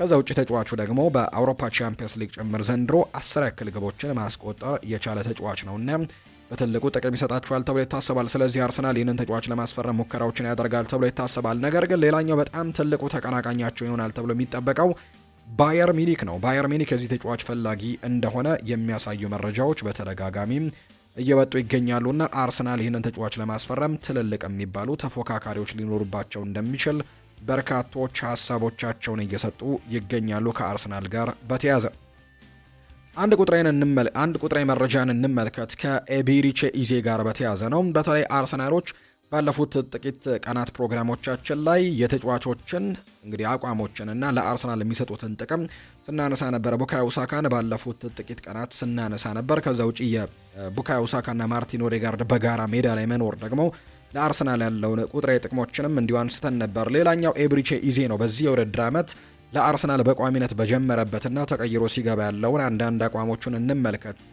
ለአርሰናል በቋሚነት የጀመራቸው ጨዋታዎች ብዛት ዘንድሮ 17 ናቸው። በፕሪሚየር ሊጉ 17 ጨዋታዎች ያክል በቋሚነት የጀመረባቸው ጨዋታዎች ናቸው። በእነዚህ 17 ጨዋታዎች ላይ አርሰናል 12ቱን ድል አድርጓል። ኤዜ በቋሚነት በጀመረባቸው 17ቱ ጨዋታዎች 12ቱን በድል ነው ያጠናቀቀው። 3ቱን በአቻ ውጤት ሲያጠናቀቅ 2ቱን ደግሞ በሽንፈት ነው የደመደመው። በአጠቃላይ በጨዋታ በአማካይ 2.3 ነጥቦችን ያገኛል። ከ3 ነጥቦች በአማካይ 2.3ቱን ያገኛልና ከ51 ነጥብ ማግኘት ከነበረባቸው 51 ነጥብ 39 ነጥቦቹን መሰብሰብ ችሏል። በአንጻሩ ተቀይሮ በሚገባበት ሰዓት ግን 10 ጨዋታዎችን ነው ዘንድሮ ተቀይሮ ገብቶ ያደረገው።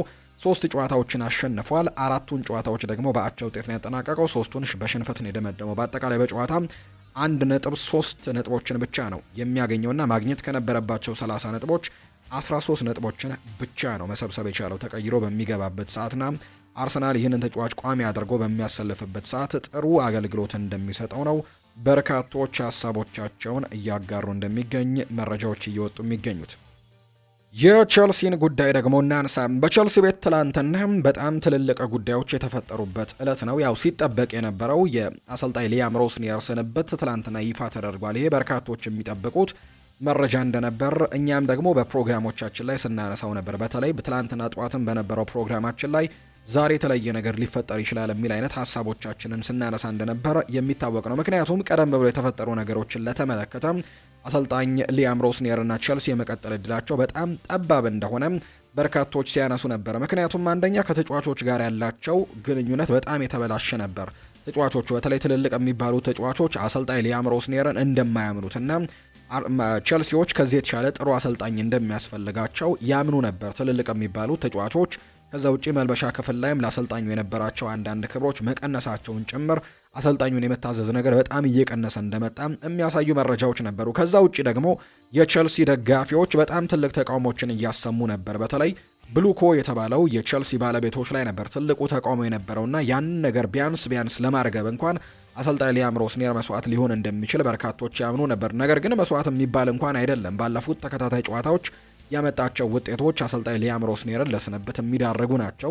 ብዙም ቢግ ሰርፕራይዝ የሚባል አይነት ስንብት አይደለም የትላንትናው የሊያም ሮስኒየር ስንብትና በተለይ ባለፉት 5 ጨዋታዎች በፕሪሚየር ሊጉ ሽንፈት ገጥሟቸዋል። ቼልሲዎች መሸነፋቸው ብቻ አይደለም፣ በ5ቱ ጨዋታዎች ላይ አንድም ጎል ማስቆጠር ያልቻለም ቡድን ሆኗል። ባለፉት 5 ጨዋታዎች ይህንን የመሰለ በጣም ታለንት ያላቸው ወጣት ተጫዋቾችን የያዘ ስብስብ፣ በጣም በብዙ ገንዘቦች የተዋቀረን ቡድን አንድም ጎል ሳያስቆጥር ያለፉትን 5 ጨዋታዎች መሸነፍ እጅግ በጣም አስቸጋሪ እንደሆነ በርካቶች ያምናሉ። ከዛ ውጭ ደግሞ አሰልጣኙ ከጨዋታው በፊት የሚሰጣቸው አስተያየቶችን ደግሞ ለበርካቶች አስገራሚ እንደሆኑ የሚታወቁ ናቸው። ለምሳሌ ያክል ከዚህ በፊት በመጣ ሰሞን እንኳን ከአርሰናል ጋር የሚደረግ የካፕ ጨዋታ ነበረና በዛ ጨዋታ ላይ የካራባው ካፕ መርሃ ግብር እንደነበር አስታውሳለሁ።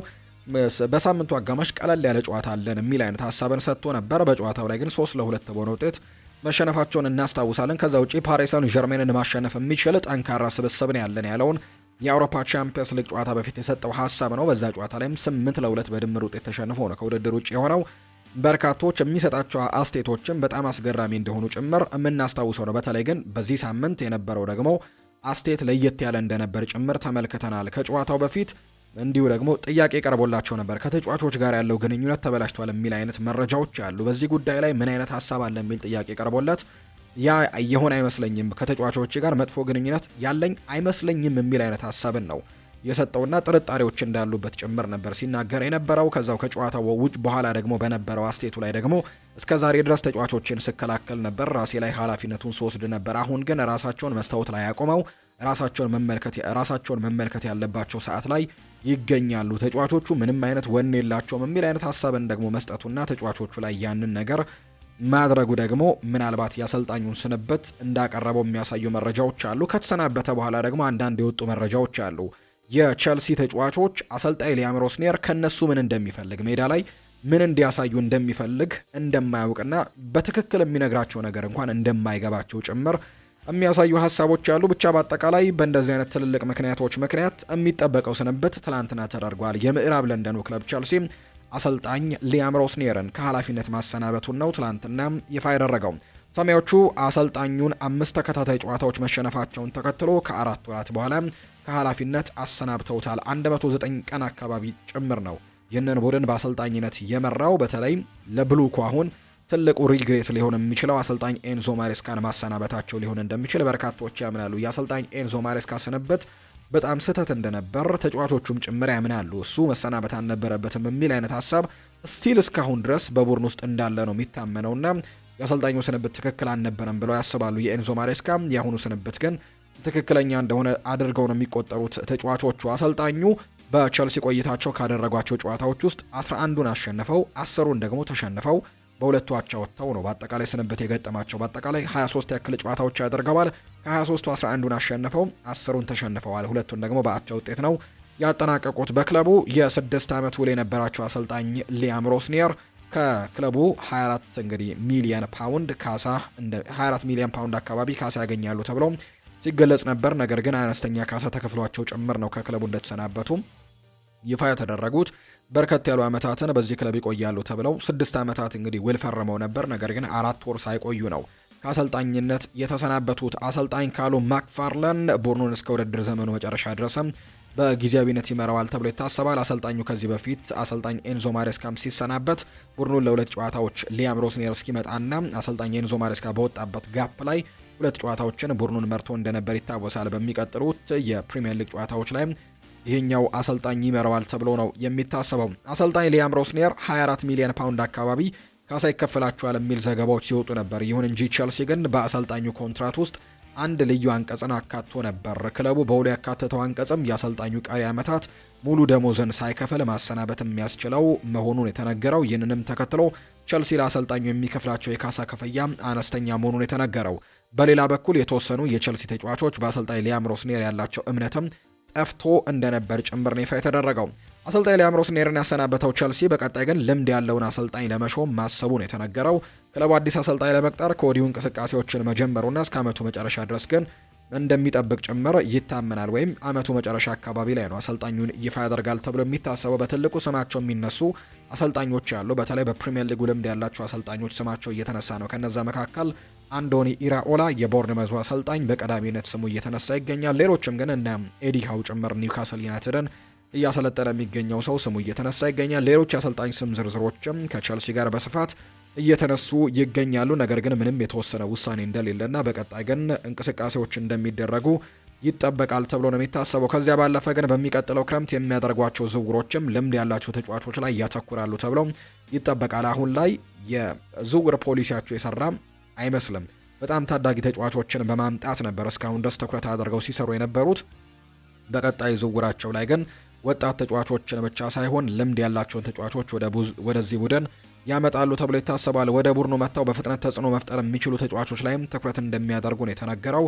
ክለቡ ልምድ ያላቸው ተጫዋቾችን ቢመለከትም ወጣት ተጫዋቾች ላይ ያለው አቋም ግን እንደሚቀጥል ጭምር ነው እንደተነገረ መረጃውን ያወጣው ፋብሪሲዮ ሮማኖ ነው ይህንን ሀሳብ ያጋራው። አንድ ምንጭ እንደሚለው ከሆነ ግን ማንኛውም ተሰሚነት ያለው አሰልጣኝ የተወሰኑ አንጋፋና ልምድ ያላቸው ተጫዋቾችን ማስፈረም ሳይችሉ የቼልሲን ስራ መረከብ አይፈልጉም የሚል መረጃ ወጥቷል። ቼልሲ ካለፉት 2 የአሰልጣኝ ሹመቶች የተለየ መንገድን ለመከተልና በከፍተኛ ደረጃ ልምድ ያለውን አሰልጣኝ ኢላማ ለማድረግም ጭምር ነው ቴሌግራፍ የተባለው የመረጃ ምንጭና ለቼልሲ የመረጃ ምንጮች በጣም ቅርብ የሆነው ማትላው የተባለው ጋዜጠኛ ይህንን መረጃ እያወጣ የሚገኘውና በቀጣይ ቼልሲዎች ልምድ ያለውን አሰልጣኝ ነው ማምጣት የሚፈልጉት። ነገር ግን የሚመጡት አሰልጣኞች ግን በቸልሲ ቤት በዝውውር መስኮቱ ላይ ልምድ ያላቸው ተጫዋቾችና አንጋፋ ተጫዋቾች መቀላቀል አለባቸው ብለው ያምናሉ ነው የተባለው። ጋሪ ኔቨል ከቸልሲ ጋር በተያዘ አንድ ጉዳይን አጋርቷል። ቸልሲ የሚያደርገውን ነገር የሚያውቅ አይመስለኝም ሲልም ነው የተናገረው። የቀድሞ ተጫዋች የሆነው ማይከል ሪቻርድስም ጭምር ቸልሲ ለአሰልጣኝ ሊያም ሮስኔር ጊዜ ያለመስጠቱ እንዳያበሳጨው ነው የተናገረው። እንደ አሰልጣኝ ሊያም ሮስኔር አስደናቂ አሰልጣኝ ነው የሚለው ማይከል ሪቻርድስ ሲናገር ጥሩ አሰልጣኝ እንደሆነ አውቃለሁ፣ በቸልሲ ቤትም ጊዜ አልሰጠውም ሲልም ነው የሚናገረው ማይከል ሪቻርድስ። ጋሪ ኔቨል በበኩሉ ቸልሲ የያዘውን የተጫዋቾች ፊርማ መንገድም ለስኬት አያበቃውም ሲልም ትችቱን እንዲሁ ተናግሯል። በህፃናት ምንም ነገር ማሳካት አትችልም ያለ ሲሆን ቸልሲ ምን እያደረገ እንደሚገኝ እንኳን የሚያውቅ አይነት ክለብ አይመስለኝም ሲልም ጭምር ነው የተናገረው። በአጠቃላይ የሊያም ሮስኔር ስንብት በዚህ ውድድር ዓመት በፕሪምየር ሊግ የተመለከትነው 10ኛው የአሰልጣኝ ስንብት ሆኖ ተመዝግበዋል። በውድድር ዘመኑ በርከት ያሉ አሰልጣኞችን ያሰናበተው ኖቲንግሃም ፎረስት ነው። 3 አሰልጣኞችን አሰናብቷል። መጀመሪያ ኑኖ ኤስፕሬንቶ ሳንቶን ያሰናበተው።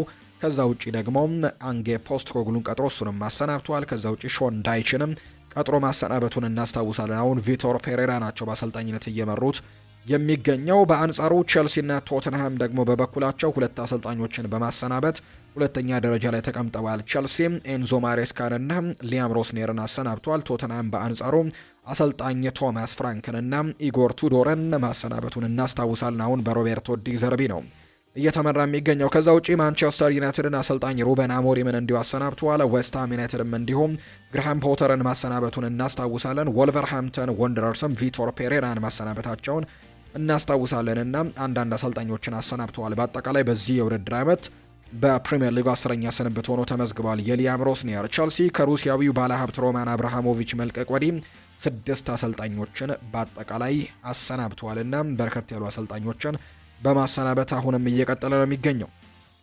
ሌላኛው ከቸልሲ ጋር የሚነሳው ጉዳይ ቸልሲ በብራይተን በተሸነፈበት ጨዋታ ላይ የቡድኑ አስተላለፍ መረጃ ቀድሞ ነበር የወጣው። የቡድኑ የጨዋታ አስተላለፍን ያወጣው ደግሞ የማርክ ኩኮሬያ የጸጉር አስተካካይ ባለሙያ እንደሆነ ይፋ ተደርጓል። ጸጉር አስተካካዩ የኩኮሬያን ጸጉር ሲያስተካክል የሚያሳይ ምስል ለጥፎ ኮል ፓልመር እና ዣኦ ፔድሮ በጨዋታው ላይ እንደማይኖሩ ይፋ አድርጓል። መረጃው የተሰራጨበት የኤክስ ማህበራዊ ገጽም እንዲሁ ተነስቶ የነበረ ሲሆን በኋላ ላይም ገጹንም ጭምር እንዳጠፋው ነው የተነገረው። ቸልሲ በዚህ ዓመትም የጨዋታ አስተላለፍ ሾልኮ ሲወጣ የመጀመሪያው አይደለም። ክለቡ ከፓሪስ ሰን ዠርሜን ባደረጋቸው 2 የቻምፒየንስ ሊግ ጨዋታዎችም የቡድን አስተላለፍ በፈረንሳይ ሚዲያዎች ሾልኮ ወጥቶ እንደነበር እናስታውሳለን። ከብራይተን ጨዋታ በፊትም እንደዚህ አይነት ነገር መፈጠራቸው አሁንም በቸልሲ ቤት ችግሩ እንደቀጠለ የሚያሳይ እንደሆነ ነው መረጃዎች የወጡት። ሌላኛው በቀን 132 ሚሊዮን 719 ሺህ ብር እየከሰረ የሚገኘውን ቸልሲን እንመልከት። በእንግሊዝ ፕሪምየር ሊግ በሜዳ ላይ ውጤት እየራቀው የሚገኘው ቸልሲ ከሜዳ ውጭም አስደንጋጭ የገንዘብ ቀውስ ውስጥ መዘፈቁን የተሰማው ብሉኮ የቸልሲን ክለብ የገዛው የባለ ሀብቶች ጥምረት ክለቡን ከተረከበ በኋላ ባሉት 3 ዓመታት ውስጥ ብቻ ቸልሲ ያስመዘገበው ኪሳራና የገባበት ዕዳ የዓለም እግር ኳስን ጉድ አሰኝቷል። የቸልሲ የፋይናንስ እውነታ በአሁኑ ሰዓት እጅግ አስፈሪ ደረጃ ላይ እንደደረሰ ነው የሚነገረው። ክለቡ በብሉኮ ስርም ባለፉት 3 ዓመታት ውስጥም ብቻ 689 ሚሊዮን ፓውንድ ወይም በኢትዮጵያ ደግሞ አሁን ባለው ምንዛሬ ዋጋ ሲሰላ 145 ቢሊዮን 349 ሚሊዮን ኪሳራ እንዳስተናገደ ይፋ ተደርጓል። ይህ ማለት ክለቡ በየቀኑ በአማካይ 629 ሺህ ፓውንድ ወይም በኢትዮጵያ ብር ካሰላ ነው ደግሞ 132 ሚሊዮን 719 ሺህ ብር በየቀኑ እየከሰረ ነው ማለት ነው። ክለቡ አዳዲስ ተጫዋቾችን ለማስፈረም 1.867 ቢሊዮን ፓውንድ ያወጣ ሲሆን ከዚያ ውስጥ ደግሞ ከ1 ቢሊዮን ፓውንድ በላይ የሚሆነው ወጪ እድሜያቸው ከ24 ዓመት በታች ለሆኑ ወጣት ተጫዋቾች የተደረገ ኢንቨስትመንት ነው። ይህ ደግሞ ግዙፍ ወጪ በሜዳ ላይ ከሚፈልገው ውጤት ጋር ሊጣጣምለት አልቻለም። የቸልሲ ዕዳ መጠን አሁን ላይ 1.39 ቢሊዮን ፓውንድ የደረሰ ሲሆን ይህም ደግሞ በዓለም እግር ኳስም ከፍተኛው ተብሎ ከሚጠቀሱት ውስጥ አንደኛ ሆኗል። በተጨማሪም ክለብ የወሰደው የ500 ሚሊዮን ፓውንድ ብድርም በከፍተኛ ደግሞ ወለድ ሲሰላ እንደ አውሮፓውያኑ አቆጣጠር እስከ 2033 ድረስ ወደ 1.4 ቢሊዮን ፓውንድ ሊያድግ እንደሚችል ነው የሚታመነው። ይህ ግዙፍ ኪሳራና እያበጠ የመጣው ዕዳ ደግሞ የቸልሲን ወደፊት እጣ ፈንታ ምን ሊያደርገው እንደሚችል የብዙዎች ስጋት ሆኗል። ክለቡ ከፕሪሚየር ሊጉ የፋይናንስ ደንቦች ወይም ፒኤስአር ከምንለው ላለመጋጨት በቀጣይ የዝውውር መስኮት ተጫዋቾችን ለመሸጥም ሊገደድ የሚችልበት እንደሆነ የሚያሳዩ መረጃዎች ናቸው አሁን ላይ በትልቁ እየወጡ እንደሚገኝ እየተመለከትን የምንገኘው። የሪያል ማድሪድ አንዳንድ ጉዳዮችን እናንሳ። ፍሎሬንቲኖ ፔሬዝ በሪያል ማድሪድ ውስጥ አንድ ነገር ግልጽ ያደርገዋል። ይህም ቪኒሲዮስ ጁኒየር በሪያል ማድሪድ የማይነካ ተጫዋች ነው የሚል ነው። በቅርብ ጊዜ በክለቡ አመራሮች በተደረገ ስብሰባ ላይ ስለ ብራዚላዊ ኮከብ ኮንትራት መዘግየትና አንዳንድ ቅሬታዎችም ሲነሱ ፕሬዝደንት ወዲያውኑ ይህንን የኔ ጉዳይ ነው፣ ቪኒን ለኔ ተዉት በማለትም ጉዳዩ ዳግም እንዳይነሳ በማሳሰብ አግደውታል። ፍሎሬንቲኖ ፔሬዝ የወለድ ሰዓት ይፋ የሚሆንበት ጊዜም እየተቃረበ መሆኑን ሙሉ በሙሉ እርግጠኛ ናቸው። እናም ከሁሉም በላይ ደግሞ ቪኒ ምርጥ ቀናት ሲመጡ ነጭ ሸሚዝ ለብሰው አሁንም ከፊት ለፊት እንደሚሆን ያምናሉ። ስለ ክለቡ የወደፊት እጣ ፈንታ ማንኛውም ዋና ውሳኔዎች ወደፊት የሚሄዱት ቪኒሲዮስ ጁኒየር ደስተኛ ከሆነ ብቻ እንደሆነ ነው ማርካ ይፋ ያደረገው። ሪያል ማድሪድ ፍራንኮ ማስታንቱኖን ልክ እንደ ኤንድሪክ ሁሉ እንዲሄድም የመፍቀድ ጉዳይ በቁም ነገር እያሰቡበት ይገኛሉ። የክለብ ውስጥ የማስታንቱኖ ተሰጥኦ የሚጠራጠር አይደለም፣ ነገር ግን ወደ ዋናው ቡድን ከመግባቱ በፊት መካከለኛ ደረጃ ወይም ሌላ ክለብ ሄዶ መጫወት ያስፈልገዋል የሚለው ሀሳብ እያመዘነ መጥቷል። ውሳኔው የራሱ ይሆናል። እዚሁ ቀርቶ በቦታው መታገል ወይም ደግሞ በበለጠ እድገት የሚያገኝበትን ክለብ መቀላቀል በጣም በትልቁ የተጫዋቹ ውሳኔ ሊሆን እንደሚችል ነው ይፋ የተደረገው። ካረም ቤንዜማ በጣም ድንቅና ከፍተኛ ደረጃ ያለው ተጫዋች ነው ብሎታል ፖል ፖግባ ሲናገር። ሲጫወት ስመለከት በማስቆጠር ላይ ብቻ አያተኩርም፣ ድንቅ የኳስ ንክኪ ስላለው ያለምንም ችግር የግብ ዕድሎችን መፍጠርም ይችላል። ከእሱ ጋር መጫወት ለየትኛውም ተጫዋች በጣም ቀላል ነው። ቤርባቶቭን አይተሃል። በቴክኒክና በሌሎችም ነገሮች ካሬምም እነዛ ነገሮች ያሉት። ከዛ በተጨማሪ ግን ሩጫዎችን ማድረግና ኳሶችን መቆጣጠር ይችላል። ካሪም በጠባብ ቦታዎች ላይ መጫወትና ጥሩ ኳስንም ይዞ ማለፍ ይችላል። ሌላ እንደዚህ አይነት አጥቂ ግን ብዙ ጊዜ አትመለከቱም ሲል ነው ፖል ፖግባ ስለ ካሪም ቤንዚማ የተናገረው። አይደር ሚሊታኦ በግራ ጭኑ አካባቢ ላይ በደረሰበት የሃምስትሪንግ ጉዳት ምክንያት በምሽቱ ጨዋታ ላይ ከትላንትና በስቲያ በነበረው ማለት ነው ከሜዳ ቢወጣም በመልበሻ ክፍል ውስጥ ግን በተደረገለት የመጀመሪያ ምርመራ የከፋ ጉዳት እንዳልገጠመው የተረጋገጠው። ጋዜጠኛ ሆሴ ሉዊስ ሳንቼዝ እንደዘገበው ከሆነ ተጫዋቹ ከባድ ጉዳት እንዳላጋጠመው ተናግሯል። ሆኖም ግን ለጥንቃቄ ሲባል ግን ከ2 እስከ 3 ቀናት ያክልም ሕክምና ሊደረግለት ይችላል የተባለው። ምንም እንኳን ጉዳቱ ከባድ ባይሆንም በመጪው አርብ ከሪያል ቤቲስ ጋር የሚያደርገው ጨዋታ ሊያመልጠው እንደሚችል ይገመታል። በአጠቃላይ ተጫዋቹ ከዚህ ቀደም ከነበረበት የረጅም ጊዜ ጉዳት አገግመው መመለሱ ለቡድኑ ትልቅ ብርታት ቢሆንም የሪያል ማድሪድ የሕክምና ክፍል ግን ለጥንቃቄ ሲባል ሁኔታውን በቅርበት እየተከታተለው እንደሚገኝ ጭምር የሚያሳዩ መረጃዎች ናቸው ሆሴ ሉዊስ ሳንቼዝ ይፋ ያደረገው።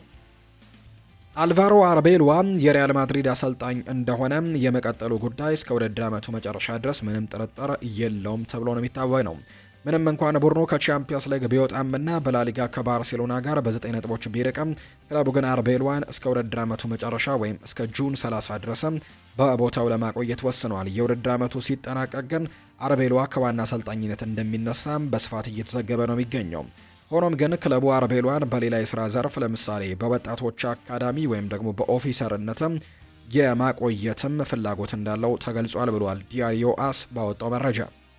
የዦዜ ሞሪኒዮ ወኪል የሆነው ሆርግ ሜንዴስ ደንበኛ ወደ ሳንቲያጎ ቤርናቢው የመመለስ ፍላጎት እንዳለው ለሪያል ማድሪድ ማሳወቁ ተረጋግጧል። ሞሪኒዮ በአሁኑ ወቅት የቤኔፊካ አሰልጣኝ ቢሆንም በውሉ ላይ ግን ወደ ሪያል ማድሪድ ለማቅናት የሚያስችል ልዩ የውል ማቋረጫ ስምምነት እንዳለው ነው የተነገረው። አንዳንድ ዘገባዎች እንደሚያመለክቱት ከሆነ የውድድር ዓመቱ በተጠናቀቀ በ10 ቀናት ውስጥም ያለምንም የገንዘብ ቅጣት ክለቡን የመልቀቅ መብትም አለው። የሪያል ማድሪድ አስተዳደር ሞሪኒዮ እንደ ዋነኛ አማራጭ ቢመለከተውም በአሁኑ ወቅት ግን ትኩረቱ የውድድር ዓመቱን በጥሩ ሁኔታ ማጠናቀቅ ላይ ነው። ክለቡ በአሰልጣኝ አልቫሮ አርቤሎዋ ላይ የመጨረሻ ውሳኔን የሚያሳልፈው የውድድር ዓመቱ ሲጠናቀቅ እንደሆነ ይፋ ተደርጓል። የአንድሪያ ሉኒን ብቃት መውረድ በሪያል ማድሪድ ቤት ውስጥ ትልቅ ስጋትን ፈጥሯል። ሉኒን ባለፉት 10 ጨዋታዎች 20 ጎሎችን ማስተናገዱ በአማካይ በጨዋታ 2 ጎል በአንድ ጨዋታም ክሊንሺትን ማስመዝገብ አለመቻሉ ተጫዋቹ በከፍተኛ የራስ መተማመን ቀውስ ውስጥ እንዳለ የሚያሳይ ነው። ባለፈው የውድድር ዓመት ቲቦ ኩርቱዋ በጉዳት በራቀበት ወቅት ሉኒን ቡድኑን ላሊጋና ቻምፒየንስ ሊግን እንዲያሸንፍም ቁልፍ ሚናን ተጫውቶ ነበር። የዘንድሮ ብቃቱ ግን ከዚያ ቀድሞ የራቀ በመሆኑ ደጋፊውና ክለቡንም አስገርሟል። ቲቦ ኩርቱዋ የግብ ጠባቂነት ብቻ ሳይሆን የተከላካይ ክፍሉንም በመምራትና በራስ መተማመንን በመስጠት ረገድ ያለው ሚና ጉልህ ሲሆን ሉኒን ግን ያንን ክፍተት መሙላት አልቻለም።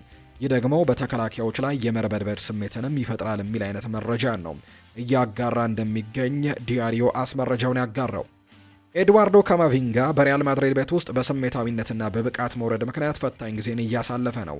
በባየር ሚኒክ ላይ በነበረው ጨዋታ በቀይ ካርድ መውጣቱና በቡድኑ ውጤት ላይ ባሳደረው ተጽዕኖ ምክንያትም በዲፖርቲቮ አላቬሱ ጨዋታ ወቅትም ከደጋፊዎች ከፍተኛ የፉጨት ተቃውሞም አስተናግዷል። ካማቪንጋ ጨዋታው ካለቀ በኋላ ምንም በሌለበት በስቴዲየም ውስጥም ብቻውን ሲዞር መታየቱ ለደጋፊዎች የነበረው አክብሮትና በሰራው ስህተትም የተሰማውን ጥልቅ ጸጸት ለማሳየት ያደረገው እንደሆነም ተነግሯል። ምንም እንኳን ካማቪንጋ በደጋፊዎች ቢነቀፍም አሰልጣኝ አልቫሮ አልቤሯ ለተጫዋቹ ያለውን ድጋፍ ገልጾለታል። ክለቡ ካማቪንጋ ለወደፊቱ የቡድኑ ዋነኛ አካል አድርጎ ስለሚመለከተው ይህን አስቸጋሪ ጊዜ እንዲያልፍም እያበረታቱት ይገኛሉ። ካማቪንጋ ለሚደርስበት ትችት ምላሽ ከመስጠት ይልቅ በትክክል መስራትና ብቃቱን ወደ ቀድሞ ብቃቱ ለማግኘትም እንደሚፈልግ ነው በተግባር እያሳየ እንደሚገኝ ማርካ የተባለው የመረጃ ምንጭ ይፋ ያደረገው። ሰርጂ gnabry ከዓለም ዋንጫ ውጭ ሆኗል። ጀርመናዊው የባየር ሚኒክ የፊት መስመር ተሰላፊ የሆነው ሰርጂ gnabry በጉዳት ለረጅም ጊዜም ከሜዳ እንደሚርቅ ይፋ ተደርጓል። በጉዳቱ ምክንያትም ከዓለም ዋንጫ ውድድር ውጪ መሆኑን በማህበራዊ ትስስር ገጹ ላይ ይፋ አድርጓል። ከባድ ቀናትን አሳልፍ ያለው የዓለም ዋንጫ ተስፋ ያብቅቷል። ቡድኑን ከቤቴ ሆኜ ነው ማበረታታው ሲል ሰርጂ gnabry ይናገራል። ተጫዋቹ በጉዳቱ እስከ 4 ወራት ድረስም ሊርቅ እንደሚችል ነው የጀርመን ሚዲያዎች አሁን ላይ ይፋ እያደረጉ እንደሚገኝ የተረጋገጠው። የተወደዳችሁና የተከበራችሁ ቤተሰቦቻችን ለዛሬ ያዝንላችሁ አዳዲስ ስፖርታዊ ጉዳዮቻችን እነዚህን ይመስላሉ። ስላደመጣችሁን፣ ስለተከታተላችሁን ቆይታችሁም ከኛ ጋር ስለሆነ እጅግ ከልብ አድርገን ነው የምናመሰግነው። ፉአድ ባህሩ የዛሬውን ፕሮግራም እየመራውኝ ከእናንተ ጋር ቆይታን አድርግ ያለው። በቀጣይ ፕሮግራሞቻችን ሌሎች ስፖርታዊ ጉዳዮችን፣ ሌሎች አዳዲስ መረጃዎችን አካተን በድጋሚ ተመልሰን የምንገናኝ ይሆናል። ስላደመጣችሁኝ፣ ስለተከታተላችሁኝ ቆይታችሁም ከኛ ጋር ስለነበር እጅግ ከልብ አድርጌ ያመሰግናለሁ። መልካም ጊዜ፣ መልካም ደግሞ ቀን እንዲሆንላችሁ ነው በአክብሮትም የምመኘው።